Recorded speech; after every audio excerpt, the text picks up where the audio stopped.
The ego is the system that runs your sense of self. It is made out of thought patterns, emotions, and behavior loops, and the stories that try to hold it all together. Left unchecked, it creates endless existential searching, chronic disconnection, and the persistent sense that something is wrong. The goal of my videos is clarity, to see your identity and its contradictions for what they are, named precisely, to finally understand what it is that we're all running away from. Absolute crippling feelings of loneliness were my default state. I felt so existentially alone all the time that loneliness felt like a knife inside my lungs. I literally couldn't breathe because I was so overwhelmed by this crushing sense that there's no way I can ever feel whole or connected to other beings. Because the existential seeking that I had keep telling me over and over again what you're looking for doesn't exist.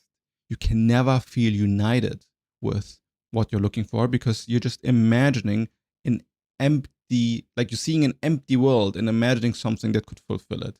I learned over time that this loneliness has a function and there's a good reason for it to be there. It is the key for existential freedom, and the pain of that loneliness points to a truth that most people fear to see.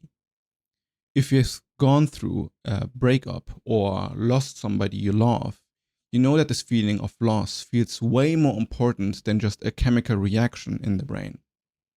Mourning the loss of somebody also hits you like a knife in your chest, and you feel like a part of yourself that made you whole is suddenly gone, and that now the aloneness of existence shines with so much obviousness that you cannot imagine actually having to live like this for the rest of the day, for the rest of your life, or the rest of all days. The feeling is that there was somebody there that anchored you to a sense of togetherness with reality, and now that they are gone, reality feels emptier than before. And you also wonder, was it always like this? Was it always this empty and I was just pretending to have connections with people? But you can also feel this way without really losing anybody. Just by existing alone, you feel like you have always been alone.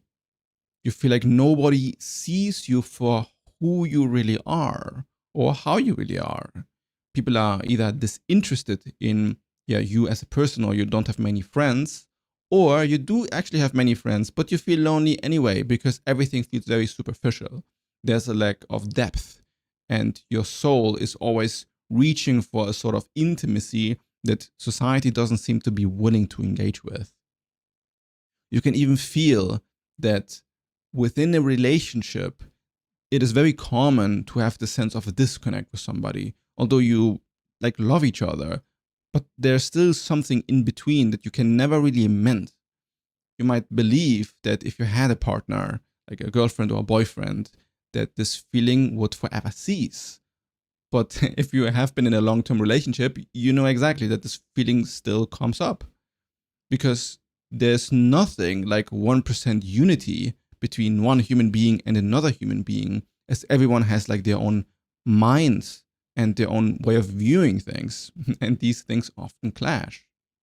This is why sex is such a profound experience for most people, because it actually removes the mind and gives you a sense of physical unity and a sort of existential unity, even because for one or like a few moments, maybe 5 minutes, you are completely one with a person and you're not worried about what is going on outside of your own little bubble that you've created with emotional intimacy and being seen for how you really are in your physical form and flesh and touching. But these moments are not forever. they don't last, and then you are where you were before, existentially alone. This crippling feeling of existential aloneness is also very common in one night stands, because that really feels superficial, because this emotional connection is kind of like a fantasy that you hope this time is going to happen, but doesn't, because it wasn't that profound of a relationship in the first place. So this existential aloneness kind of everyone carries around, and everyone has like their ways to cope with it, or tries to like mend in some way. And for most people, it never really works. Or when it works, it just works for a short period of time. And then you're back at looking at your own mind and be like, where even am I? So if you look honestly at how this reality is structured and where this aloneness or loneliness could be coming from, it makes a ton of sense why you feel alone all the time. Just like structurally of why, like how consciousness works. Because your human bodies might connect, our minds might connect. Like we might say some words that really resonate with each other, and for periods of time we do really feel connected to people. And this connection isn't fake, right? You do really feel like, oh, this person is understanding me. This feels great. But what you keep brushing up against is that you always move past a person. When your consciousness interacts with another person's consciousness, it's almost like you're flying by, because you are like a different, distinct, particular mode of experience that is never really one with the other. Like you are one with the other in the sense that you are sharing an experience, but there's still like one perspective, and then there's another perspective, and maybe there's something in between. But then a day passes and it's gone. Even the biggest love turns to dust. Even the most beautiful memory fades away. And then naturally we want to cling to these memories, or we want to create more memories. And then existential seeking doesn't become this philosophical idea, but this chasing of experiences. This need to have a moment in time that is beautiful and connecting, and then freeze it like that forever. Impermanence is a huge cause for all of this existential pain, because state spaces of experience are never permanent. They shift and morph all the time, and we always look forward to a sort of idealized version of our life where we don't have to worry about things passing anymore because everything is perfect. So the fantasy of eternal connection is what we are seeking, and then time and time again it seems like it isn't possible. On the deepest layer, people never actually see you at all. The need to be understood is such a deep want that when I was a teenager and I had my first girlfriend, she provided that feeling for me. And for a good chunk of my life, a lot of my existential seeking stopped. Or at least it was very much reduced, and the episodes were much lower because, hey, I found somebody who I can be bold with, and I could share things I could never share before. And everything that I thought I should be ashamed of was revealed to me as acceptable. Now, on a real psychological level, this is very validating and can cure a lot of, baggage that you carry around. So there's truly something that can grow out of genuine love, that can heal trauma, and it can mend existential angst, and it can make you feel seen and accepted and remove shame and remove guilt. There's a ton that can get liberated through deep connections, and that's why we are looking for them. They are real and important, and they matter. So part of this, when I look back, was clearly healthy in the sense that, I was opening up to another, I was being vulnerable with another, and this vulnerability is helping me feel seen and accepted, and I could, admit things that I couldn't admit before. I felt genuinely understood by another person. The most pervasive way you can see that these level of intimacies cause you to be stuck in a double mind is when things don't go well.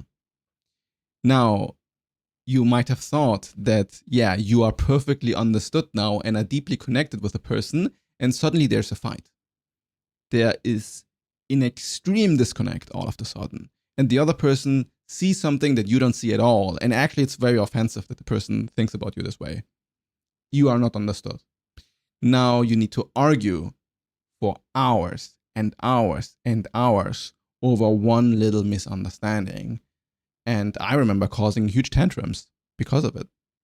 Like it is very childish looking back at all of this stuff. You get stun locked into arguments with your spouse, or it can also happen with friends, right? It's not just focused on one type of relationship, but you get stun locked in arguments because the safety that you had with the person of always being understood, always being seen, always being able to talk about everything suddenly gets broken, and you see that this need for understanding is still there. It might actually be stronger or higher or like more needy than it was before because you were so used to always being understood. Existential loneliness is a need for understanding.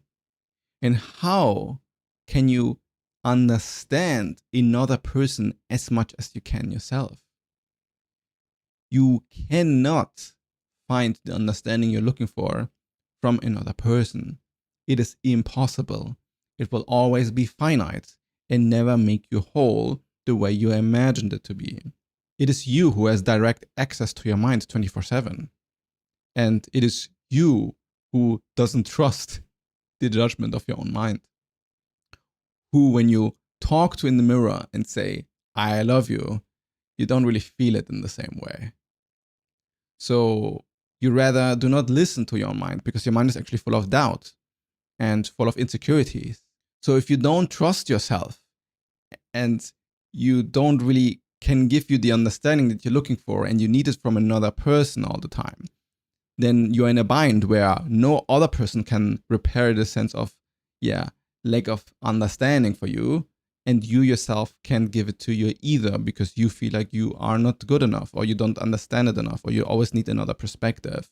Here it helps to distinguish between feeling lonely and aloneness. Because the existential aloneness is something about the fabric of how reality is structured. An awakened person realizes its deep existential aloneness. And the path towards enlightenment is a path towards extreme and utter aloneness. The love that existential loneliness tries to give itself is deluded by thinking it could or needs to be given by something outside your own mind. But there is nothing, absolutely nothing at all, that isn't happening within your own mind. And when I broke up this relationship that I had after 6 years, I had this experience while crying in nature, looking at the environment around me and its absolute indifference to my sadness. And then I found that all that I've ever perceived in terms of love and understanding from another person also happened within myself. And if I could experience so much love for another person too, then this love that I can experience for the other person is also happening inside of me. So it is a quality of who I am that I have the capacity to love something. And then the environment in which I found myself in, like crying in nature, felt like it was giving me love. It felt like that the plants and the trees and the birds chirping was loving in nature just by showing itself. And then I started to dance. Even if love is given to you by another, the only way you can receive that love is if you have the capacity to let it inside of you. The capacity you have for immense amount of existential loneliness is only possible because there's the same capacity for existential unity. The loneliness is partly a reaction from the ego witnessing the aloneness of all reality. Consciousness is a field of experience in which a ton of stuff happens at the same time. But this awareness of reality is always united. There's no experience or sensation that is disconnected from you. It is all intimately interconnected with your sense of being, with your sense of self, with your sense of I am here now. And the ego isn't satisfied with this. The ego looks for something that unites itself with all of experience while maintaining its individualized boundary. So the ego tells you that you are separate and therefore you feel separate. When you believe that, or when you see that the universe is like unified, but you are an individualized ego separate from it all, then you're going to experience an immense amount of loneliness, because what you're looking for doesn't exist as you try to establish the boundary. The boundary is disconnecting from reality and then asking reality to please be unified while you maintain the boundary. The unison comes from letting go of the boundary, dropping all this tension you have to seek something outside of you, to let yourself be sad and feel all of the emotions flowing through you instead of holding them back and creating this layer of separation between all things. The moment this boundary drops and you become one with the field of awareness, or just reality really as how it is like, then there's no way you can ever feel lonely, because there's nobody there to feel lonely. All that is there is unison.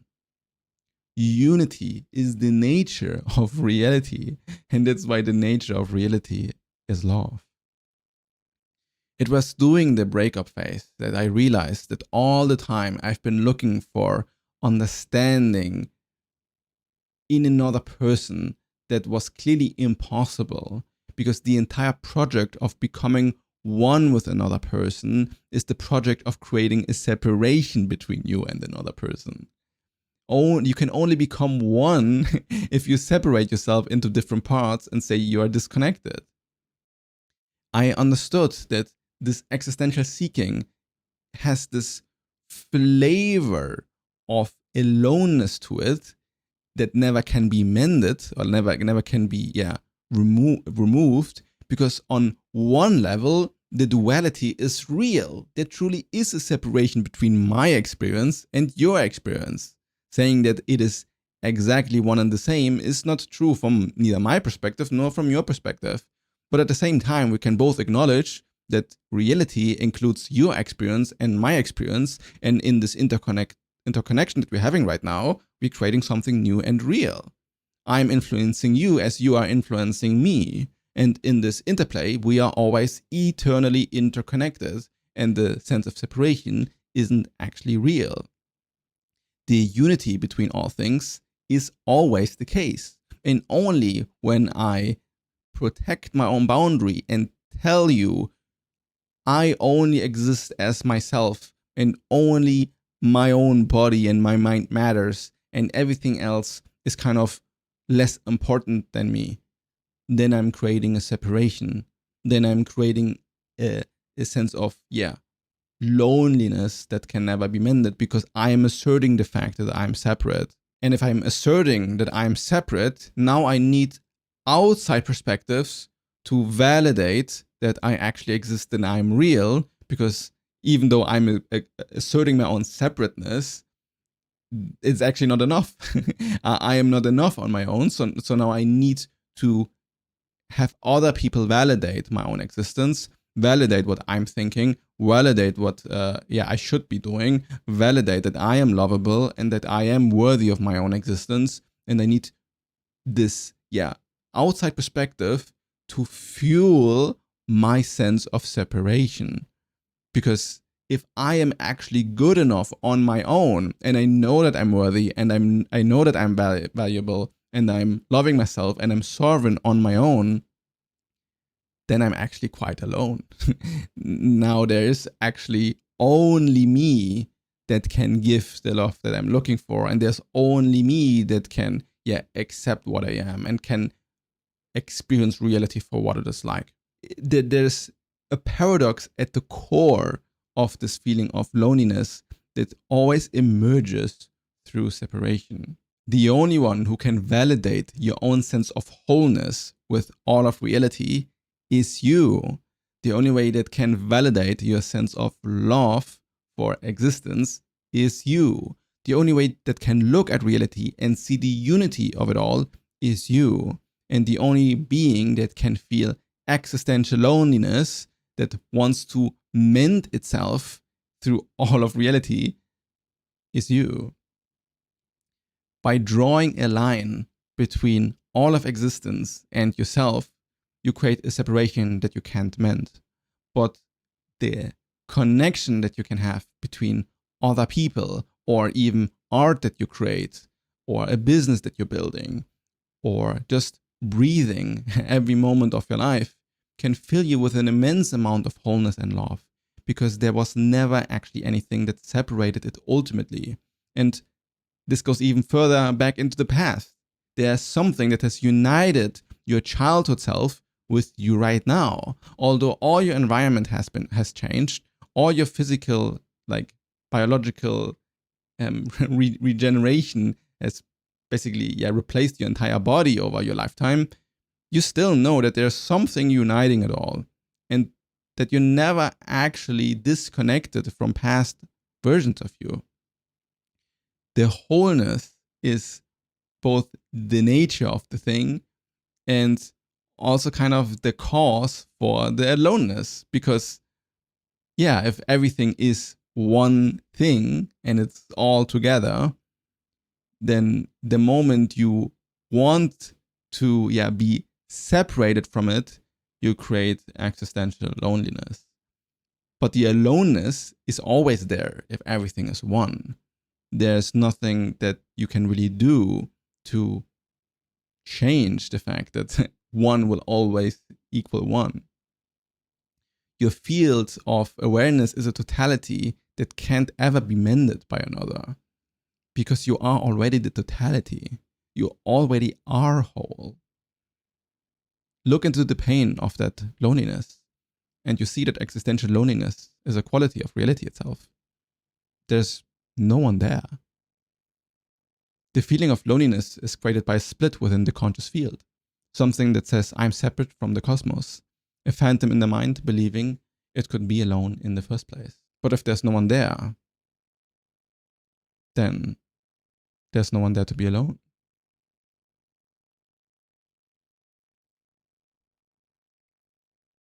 And if there's no one there to be alone,